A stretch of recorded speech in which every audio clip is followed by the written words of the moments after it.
Hello, everyone. Luigi here. Weekly Talk. Took me a long time again and again. I will say this one more time. I'm not a YouTuber, not social media influencer. You see my channel. I don't have that many views. This is more for you guys, my community, my students, my friends, friends of a friend. But this might help other people, so that's why I make it public, and this is not a private video. But if you like what I'm doing with the weekly talks, you can hit the like button, hit the subscribe, and send a comment. And this one I probably will need some good comments because this is like a thought process, and I might not be 100% right in these ideas or the technical part of it, but I'll throw it out there and I can make some corrections as I go. So today I'd like to talk to my students because this is something that is very important for me to help people become more capable. How to build, or maybe the thought process behind building your protector persona. And I'll go over a little bit of a couple definitions. And I read a lot about psychology. I'm not a psychologist, but that's something that really interests me. So for a long time, I've been reading many books as much as I can. And I really like Carl Jung and his definitions of the psyche and etc. Dreams and, your integration with your shadow, the importance of that. And today I'm going to talk a little bit about archetypes very briefly and how to build your protector persona.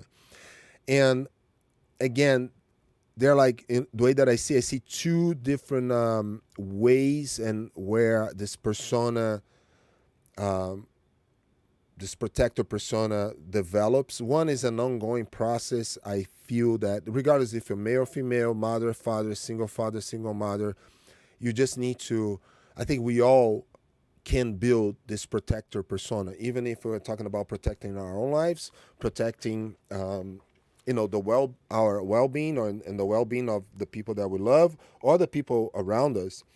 So we have this ongoing process, and then we have this instant, in the moment process. So just to give a quick example, the instant, in the moment process, the best example I can have and I can give you guys today is that kid, 21-year-old kid that shot the active shooter at the mall, and how, as he was shooting and engaging from a distance, he was directing people out of the potentially, I guess, dangerous areas there. He was making people move. He was being the leader, but he was being the protector. So maybe they're like a blend of the two, or maybe the protector persona also includes the leadership. And also, no, it does include for sure a leadership in that moment. And there's no fight to who should be the leader. Say that I have my wife with me. She might be the one leading in the moment because she picked up what was about to happen first. But that kid is a perfect example of a, in the moment, in that instant, he embraced the protector persona. He made a decision, and then I'll tell you how he got there, and that's my observation, my analysis, and this is something that we all should do. But he was the guy not only engaging, he was not trying to be a hero, but he was also moving people, telling people, to move. So that is huge. So how did he become that person in that moment? That persona. He embraced that, right? He brought that, the accountability, the responsibility to him, to himself. Well, he probably trained a lot because he had a good accuracy for a long distance. He hit 8 shots out of 10. I know so many people, critics, saying like, "Oh, but he missed two. You are responsible for every round you shoot." I completely agree, but still, he saved many, many, many people. We have to be honest. But through his training, through his thought process, maybe he watched videos before, maybe he drilled those things every time he was at the range. I would love to, meet this guy and ask him the process. But everything that he did on his daily basis, like maybe taking like 10 minutes a day or 5 minutes a day to think about this stuff, he was building his protector persona. So what do? I make sure that I have a good alarm system in the house. I make sure that we have good lights outside. I'm just giving a quick example. I watch every day some self-defense video. I try to watch some real life situations. I try to put myself in that situation and think like, what would I have done? How would I have led the situation as far as like how I would work with my wife or vice versa, right? We have to have these conversations. And then I'll have to think like, well, I need to train more of this. I need to train more of that. If you don't train anything, you have to make sure you're honest with yourself, and you probably will have to be even better in when it comes to avoidance, when it comes to de-escalation, etc. And de-escalation and avoidance, and I'm talking about in a civilian perspective. I'm not talking about military going overseas for any mission. I'm not talking about any special agent. I'm not talking about law enforcement. I'm talking about us as civilians. We always talk about avoiding and averting. So those two words have the same definition, but under the RMA principles, the reality martial arts, under Wall Isaac, which is everything reality based, no nonsense. Everything is extremely practical, extremely effective, extremely assertive, aggressive in a good way. In RMA, we talk about avoidance. I avoid going to that bar where there's always some fights breaking there every Saturday, every Sunday. They are in the news because something happened there. So why would I go there in the first place as a civilian? I don't need to go there. But I found myself there, and I'm there, and this guy's like, saying some things about my wife, or it's potentially like the guy, I bump into somebody, and then this guy's making a big scene. So I'm immediately avoiding a full confrontation physically by de-escalating. Hey, dude, I don't want any trouble. I just want to have fun. I don't want to have, I don't want to go to jail. I don't want you to go to jail. Just whatever. I'm just leaving. Don't worry. I'm leaving. I don't lose my awareness. I keep my eyes. I keep tracking. I keep retreating. And we go home, go to another place, never go back to that place. And again, going back home alive and unharmed, I think is a huge thing, right? So for us civilians, so if I can avoid, it's not being a coward, but we don't need to fight emotionally over words, right? Somebody say something about my wife disrespectfully, I'm like, let's get out of here, right? Why would I stay there and let something build up? Why would I engage in a confrontation that potentially can become deadly? Another example, I saw a video, very graphic. This guy's fighting, probably at a mall. A guy pulls a knife, two guys, unarmed guys, against a guy with a knife. The guy with the knife, the guy without the knife kept going forward. Why would engage if you don't have any tool? And it's not like, the guy with the knife wasn't charging forward. But unfortunately, the unarmed guy, his pride maybe took over. He tried to get closer, didn't have, you can tell, any training, got stabbed on the neck, died, and the guy was just like a new father, had a new baby. Tragic. Why would engage on that situation, right? Retreat. Make sure you cover all the areas you need to cover. You don't have any tools. Why are you going to engage? The guy's not charging at you. The guy's backing away. It's just words been exchanged. Keep your eyes. Retreat. De-escalate. You being a protector. I'm not saying that being a protector is to engage in every single time and fighting. No, actually, it's going home alive for your family, for your parents, for your loved ones, and etc. But it's not being a coward. There's a huge difference between that. And I just mentioned the kid that took care of the active shooter. So he did the right thing, in my opinion, right? But let's see this thing here, and I'll go over this with you guys. So Carl Jung defined archetypes, this way. Archetypes are universal, inborn models of people, behaviors, and personalities that play a role in influencing human behavior. Carl Jung's theory suggested that these archetypes were archaic forms of innate human knowledge passed down from our ancestors. I'm going to show you some examples of that. And the persona is how we present ourselves to the world. The word persona is derived from a Latin word that literally means mask. It's not a literal mask, however. The persona represents all the different social masks that we wear among various groups and situations. And I'm going to give a great example.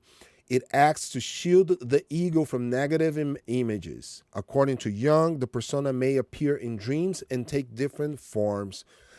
quick example, the best example I can give it to you guys. Like when I get to my school, I'm open the door, I walk in, I'm still, I'm the gym owner, right? I'm the guy, just like, a teammate is a leader, but maybe a teammate. When I step on the mats and I'm leading the class, that's my black belt persona. I'm leading the class, I'm teaching, I'm answering questions, I'm paying attention to the students, I'm making sure that everybody obey by, our set of rules of etiquette. Everything goes during the class. That's the black belt persona. End of class, end of the day, I bow out.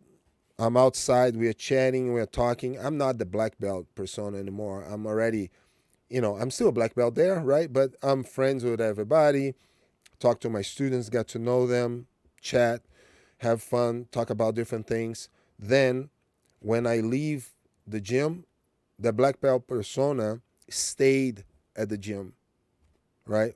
So the black belt persona goes with me when I'm teaching, but I cannot let that black belt persona blend with my personality and take over, because when you have personas taking over, then your personality, your psyche, you're gonna have problems. So there's something that if there's a psychologist watching this and we want to talk, let's have a Zoom meeting and then record, and then maybe you can enlighten me and teach me more about those things, because I simply love. And but then as I'm leaving the gym, I scan left, I scan right, make sure there's nobody, like, nothing weird going on. Make sure that take my dogs out. They are on the leash. I'm watching my wife, getting the dogs. I'm opening the door.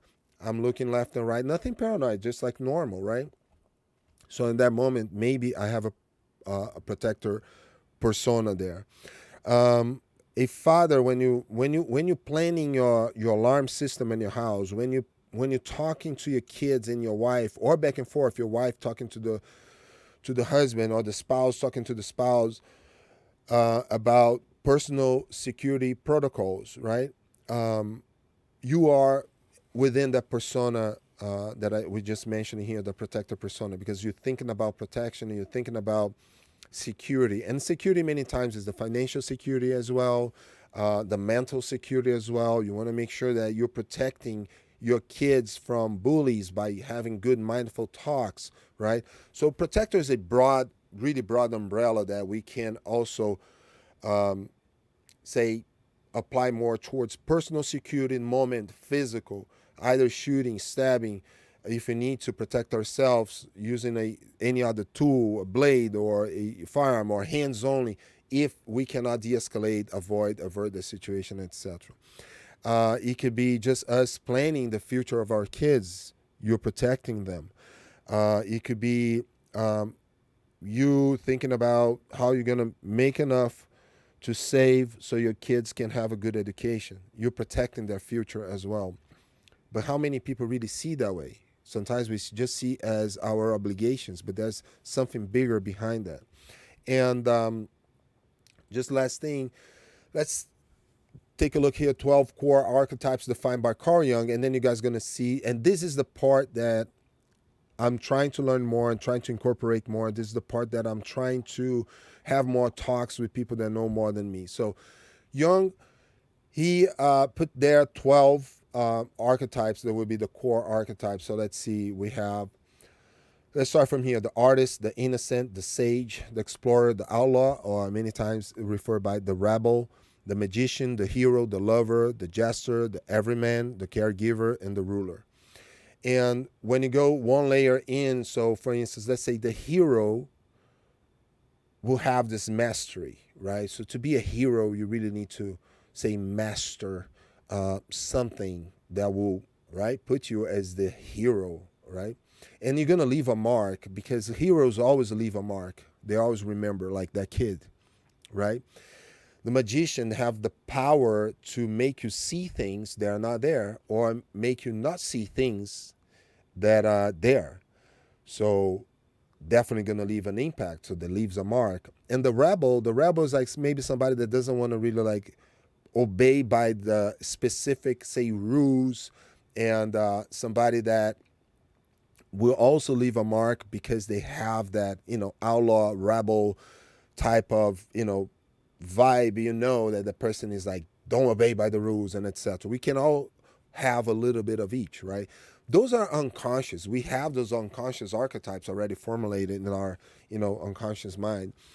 For instance, the jester or the joker is the person that, is maybe a creative person and does not taking everything too serious, but people have a good laugh with that, you know, archetype, somebody with that archetype. So is that person creates a good connection to others. So when I go to a place, and especially when I don't know everybody and I'm teaching a seminar, sometimes I crack some dad jokes and people laugh, and then we create a good connection. And sometimes I don't do that intentionally, right? I do that just, I don't know, maybe it's my mechanism to create this closer connection with people that I don't know. And then we have so many others, right? So we have the artist, which is also creative, innovation, thinking outside the box, having this ludic, like more abstract way to see things. The sage, of course, involves more knowledge. You inspiring people. You lead people to think for their own, or sometimes you try. People ask you something, you don't have an answer. You look for, you become wiser. That's this whole thing. So, when building our protector persona, that's the part that I'd love to hear in the comments, and if you guys could, elaborate that more. And if you're a professional in these areas, like, you could help me out more. How could we? I think when we're building the protector persona, we can have a blend of these archetypes. Right? You need to be a little bit of a hero, right? You might need to be a little bit of a magician, right? Make sense? Like, for instance, I want to make sure that this person don't see, if I need to engage, if this person doesn't see how I'm going to deploy whatever I'm deploying to protect my family, myself. And again, let's put this in the worst case scenario, imminent threat to life, and unavoidable, otherwise, any other way to avoid the situation, right? That can be potentially deadly or cause grave bodily harm, right? So it's like a situation, all right? So how can I now? There's a little magician in that. How am I gonna deploy my tools to be able to maybe de-escalate, or maybe have to act for my life's protection and my loved ones? So you do have to have the mastery, be the hero, right? You're gonna have to. We play by the rules. We play always by the laws. That's why I kind of try to give a quick definition of use of deadly force. This is not a legal advice whatsoever, because I'm not even talking about any scenario. But just think about, is an unavoidable situation. You cannot escape, evade, and you're at a risk of losing your life or be gravely harmed in a way that could, lead to your death, right? So you need to think about, this is still under the law, but we will have to make sure that our moral compass, as far as, like, sometimes we know nobody wants to engage and hurt anybody, right? A normal person don't want to engage and hurt anybody, but at that moment, that violence that you're going to have to embrace, the violence of action, is not a evil violence. It's a violence to protect people. It's a violence to protect your life. It's a violence to protect your loved ones. And sometimes we know violence, when I cannot evade, escape, avoid, de-escalate, and I'm legally covered, you have to do what you have to do. So maybe there's a little that here, this liberation from our own ethics, because we will have to do what we never want to do in our lives, and hopefully this will never happen. But anyway, so think about how you can work on your protection, work to be this protector, helping your family grow stronger, more capable, strengthening these traits, and so you can always stay optimistic, and you know when to let go from your personas, so you stay healthy mentally. And yeah, I think that's my thought process right now. And I hope this can shed some light for some of you guys that have trouble thinking about being the protector, being the stronger person maybe in the household, and so you can make other ones follow you. You can make other people become as strong as you, as capable as you. And again, this is mentally, in knowledge, in physical abilities, in handling tools and tools of self-protection, or in your relationships as well. Everything that, like I said, like a little combination of each archetype so you can build this persona. Don't live paranoid. Don't be pessimist. Don't make your life only that. We all need to have a good mental health as far as like activities that will help you release this, feel good hormones. So my case, I go hike every weekend. Sometimes I like to isolate myself because I deal with a lot of people, so I need some quiet moment. I like to play the drums. I like to play with my dogs. I like to listen to music. I like to have good food. And in those moments, I know I can switch to my protector persona very quick because it's an ongoing process of putting the thoughts into it. But also, I don't live paranoid. So this makes me very optimistic. This makes me very positive. All right. God bless you guys. Have a great week. And I hope this helped you guys in any way.